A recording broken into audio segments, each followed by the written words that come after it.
Hello, my name is Ian Pelham-Turner. I'm a former raw photographer and a journalist, and for the past 50 years I have been taking photographs. So now I would like to pass on some of the facts about photography and talk about some of my photography friends as well. I would like to introduce photographer Tim Fox, who specializes in pageants, beauty and fashion photography. Good morning, and now we are talking to Tim Fox, a photographer of quite renown, who is a pageant photographer, a beauty photographer and a fashion photographer. And we're in a rather chilly Westminster with two beautiful young models to show some examples of how to take photographs. So welcome, Tim. Hello, and thank you for the opportunity to talk about photography. You're most welcome. So this morning we're going to talk about some of the things, the do's and the don'ts. So I understand first of all we're going to talk about what type of focal length to use when you're using a lens like the camera that you've got in your hands now, and why. So first we're going to talk about the do's and don'ts, and we start off with what's known as the focal length on a lens, 24 to 70. So with the Big Ben sounding in the background as well, how London Moor can you be this morning? Tim, can you actually use a 24mm lens for fashion? Is that advisable? Not at all, not at all. When you use something, the shorter the focal length, the more distorted the picture is. So although you can get in very close and you can get a lot in the image, when you use a short and you fire as short as 24mm, everything will be distorted, models will be elongated, it won't be a good look. And I gather we're just about to show us. I will demonstrate.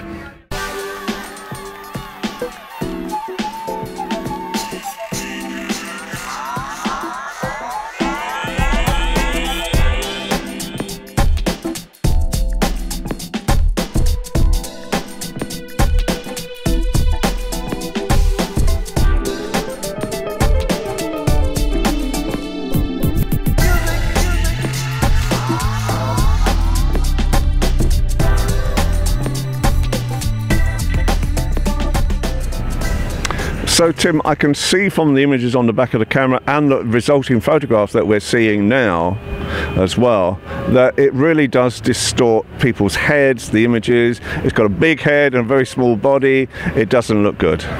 No, it's completely wrong. The shooting height was wrong. I would normally shoot low, I was shooting high.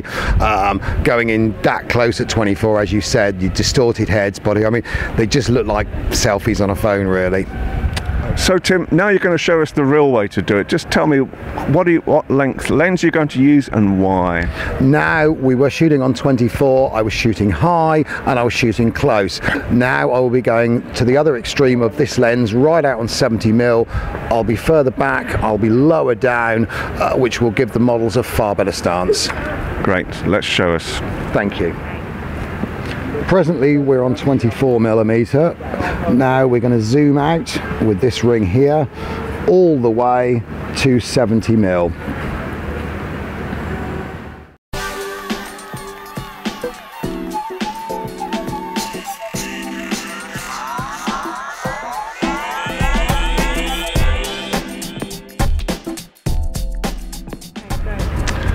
Now Tim, I noticed that you're using a flash gun all the time as well to actually give extra light. Why do you do this? Although obviously, as you can see, it is quite light today anyway, but I always find you get more increased detail, certainly skin detail and everything else, when using the flash straight onto the face. And would you agree that the catch lights in the eyes actually help that as well? Yes, it makes the photo crisper, and it just gives them more of an alive look. Okay, so let's do a couple of more pictures with the flash. Okay.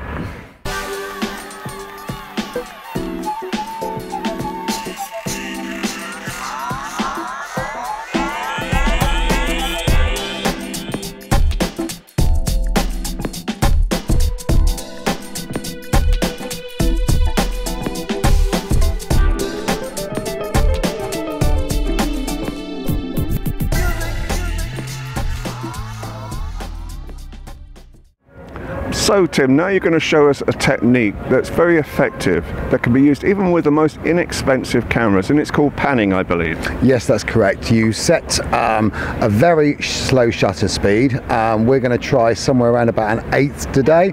That means that the actual time that it takes to take the picture will be 1/8 of a second, as per the normal 160th or 200th of a second. You have to hold the camera very steady because you can get a certain amount of blur. We focus in on the face as the subject walks. We take multiple pictures, and what you get is a nice blurry effect of the background. And they look like they're walking at 500 miles an hour. They do, yes. Yeah. Excellent. Let's have a go. Thank you.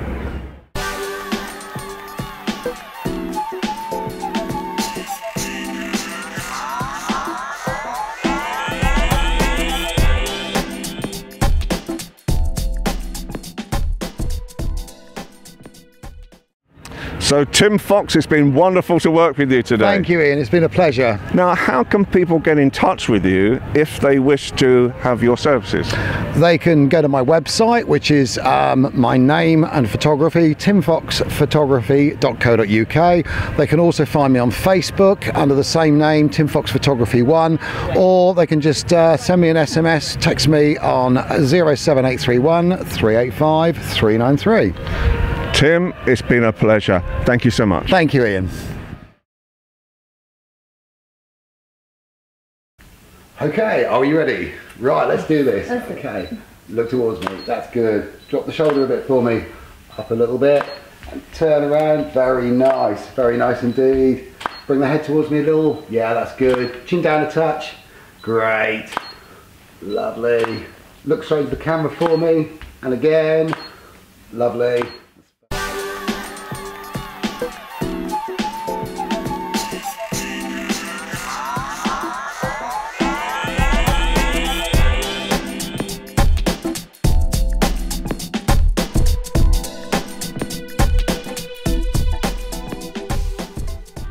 Tim, tell me, what are the best attributes about Agnes when she's modelling? Well, firstly, she's an experienced model. She's very easy to work with. She's very flexible as far as giving instructions like turn, bend, shape, everything else. Very, very easy to work with. She's got a very vibrant personality, which makes it easy. She's very accommodating, you know, and aside from the obvious way, she looks amazing. Oh, thank you. You're welcome.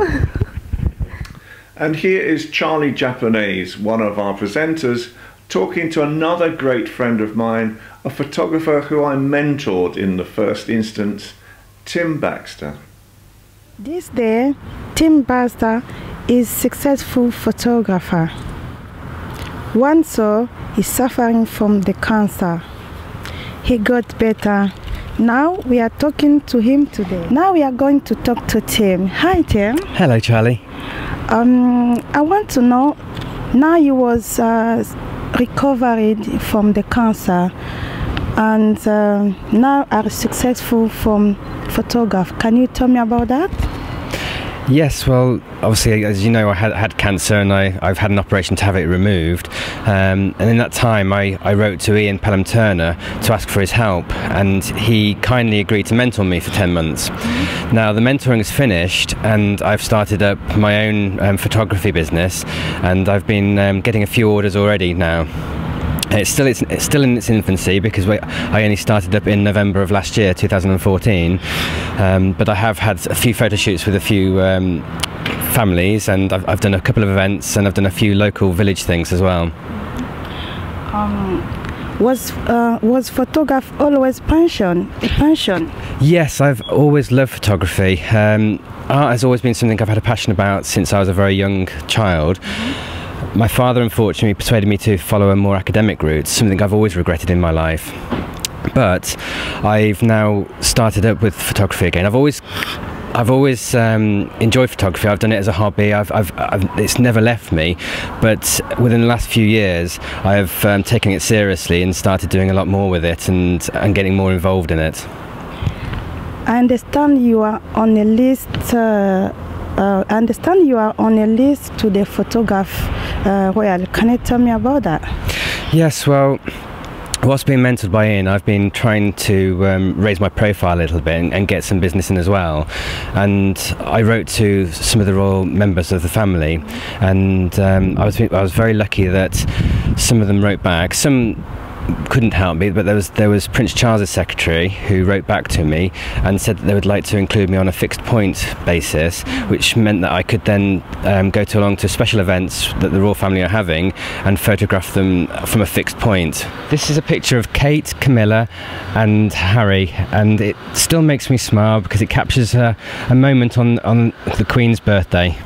This is a very lucky shot of the Queen, shot through the crowd. This is another of my favourites, Prince Philip. I'm really lucky now to be on the royal family list. Thank you, Tim, and welcome to Royal Ridge. Thank you for having me, and it's been great, thank you. One of my great art photographer friends is Siobhan Bradshaw. Here she is with her latest exhibition.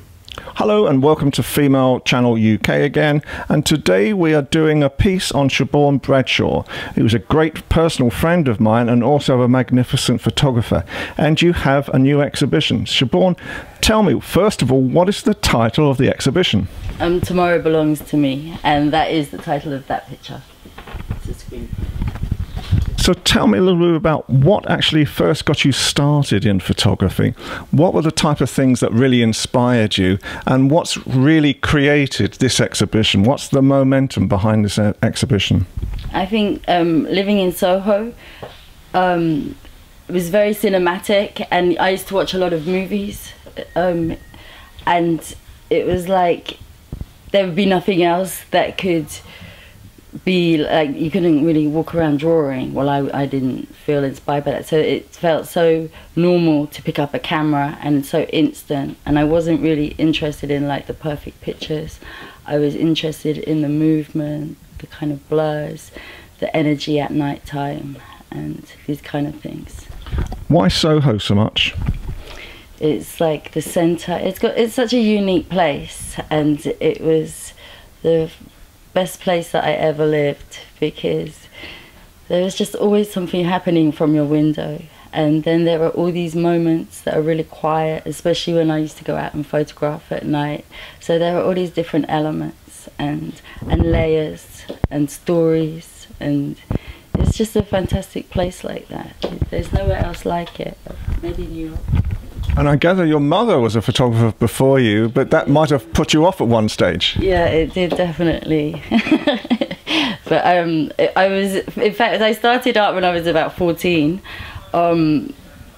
because I was quite bad at school, and so art was a way back into school. Someone realised that I was like talented in that area, and the first thing I made in the art class was a screen print. So it's quite funny that I'm back with screen printing.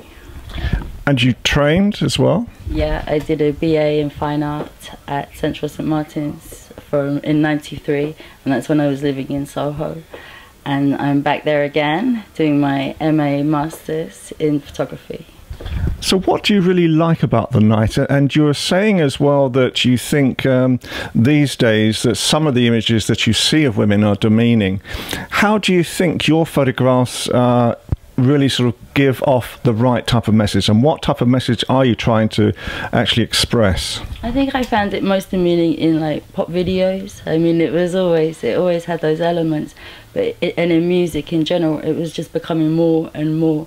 And I know from musicians, female musicians, that they often get asked to, you know, I met a really accomplished jazz musician. I was doing an interview with somebody else, and she was asked to play topless, but with her back turned so people wouldn't see, you know, just insane things that males wouldn't be asked to do. And that's always been there, but I think it's just become more and more and more extreme. So how do you hope that the type of images that are part of your show, how do you hope this will help the message of women? I don't want to dictate anything, but I just want to, for the viewer to think what is it about, and maybe how they reacted, and about respecting women, really. It's not really, you're not opposed to eroticism or things like that? Not at all. In fact, I think, you know, if we were going to go on that subject, the laws are really backward. I mean, you're seeing all this pornography, literally, because it's pornography that's taken over everything. But the actual laws are quite backward, especially for women in that area, particularly, and for prostitution as well. They're again really not protecting women at all. If there was one message you wanted to give to women today, and especially perhaps women thinking of going into photography, what would that be? It's a really difficult one because photography is changing so much, and I don't know particularly what advice I would give to a woman. You know, any different from a man, really, in that sense. Do you think it's a lot harder for a woman? Yeah, I was going to say, do you think it's a lot harder for a woman to actually get into photography? Well, seeing it at college and the things, not on my master's, but before, there's always a lot of women studying, but in the professional field, it's usually men. So that's really another glass ceiling to break. Yeah, I mean, it's the same with female artists, I think, too. You know, it's much more difficult to break into the market. Siobhan, it's fabulous to see you again. You're looking incredibly good as well. I love it all, and I love the exhibition. So best of luck. Thank you.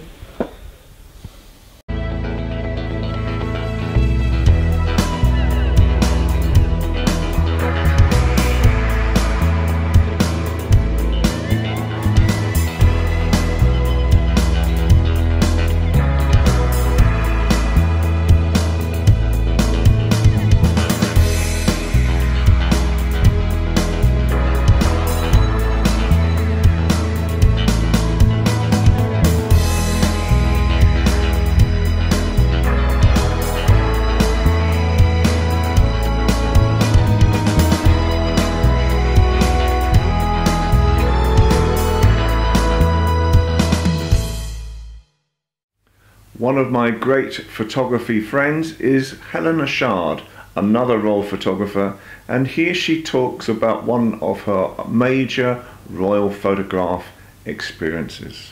I captured a beautiful shot of the Queen and Philip as they were coming down the steps, and it was just an intimate moment where Prince Philip took the Queen's hand and they slowly stepped down the steps. It was truly, truly lovely, and that's such a lovely memory I hold.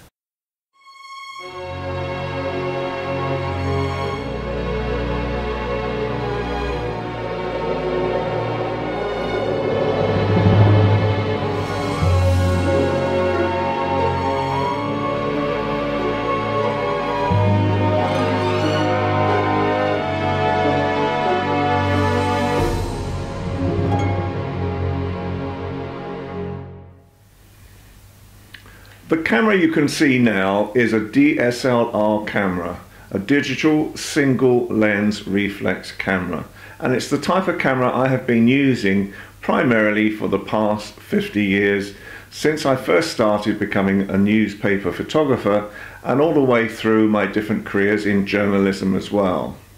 Why do I use this? Because it's very fast, it's very accurate, it can take great photographs, and with the modern day appliances in digital, it really can be a very good means of capturing that image that you've always wanted to have. Cameras like these have many functions. The first one being the speed, the fraction of a second you actually take a photograph at. And this can be adjusted on this button. So the slower the speed, the less action that will be sharp, and the faster the speed, the more action that will be sharp in the picture. As you can see on the lens barrel, there are numbers going from 70 towards 300 eventually. These numbers represent the focal length of the lens. The larger the number, the more telescopic telephoto the lens is. What that means is that further away objects become a lot closer when you go onto telephoto mode, in other words the 300. When I'm first talking to photographers and mentoring them, one of the first things that I say is always look at a subject both in portrait mode and landscape mode when you're taking a picture, because that can create different effects in itself. So by landscape mode, I mean holding the camera like so and putting the camera to your eye, and in portrait mode it's turning it but supporting, as you can see, the lens barrel at the same time. Is supporting it, putting it to your eye and taking photographs like this. That can create all sorts of opportunities for you to create some great photographs. So always remember, when you're taking pictures, think landscape, then think portrait. One of the things I always teach and preach to young photographers as well is always be camera ready. What I mean by that is that when you're going out on an assignment, first of all look at the type of weather conditions for the day and the light. And then if it's quite a dull day, increase the ISO, the sensitivity of the camera, to still give you quite a good speed. Now I normally recommend something like about 250th of a second, and whatever the aperture is on the ISO expectation. So that when you go out and you see a photograph, you're ready at that second's notice just to lift the camera to your eye, breathe slightly, lift it to your eye, and take that perfect picture. I have just mentioned ISO and sensitivity. That is another aspect of photography, because normally cameras like this these days go from 100 ISO to 6400 ISO. As you increase the number from 100 to 200 to 400 and so on up to 6400, the camera becomes more sensitive even to lower light conditions. What it means with digital photography these days is that on 6400 you can virtually take pictures at night and still get a great looking shot. So when you're setting your camera, if it's in daylight, set it for about 400 to 800 ISO, and if it's at night, set it to the highest ISO you can get. On this camera it's 6400. You'll notice at the end of the camera is this very strange looking contraption. If I point it that way, you can actually just see it slightly more from that way and from that way. This here is called a lens hood. This means that when you're taking photographs pointing towards the sun's rays can normally come into the lens and it distorts the clarity of the picture itself. So when you put a lens hood on, you actually cut away a lot of the rays that are coming in that cause a blurring, terrible light effect on your image. So if you have a lens hood, part of the lens package itself, always put your lens hood on. So now we're in a park in North London and we're going to work with Tim Fox. He's going to show us how to take mother and child photographs today. So welcome again, Tim. So what is the main thing we have to look at? Thank you, Ian. Really with something like this, we want ideally a long lens. I'm using 100mm today, and fairly high ISO. Okay, and obviously quite a long speed as well, so something something like about a 2/50th of a second. Yeah, that would be about right. Yeah. Excellent, thank you.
Well, I hope you've enjoyed looking at some of the photographer's work and some of the simple instructions that I've given you regarding photography, which has been my life for the past 50 years.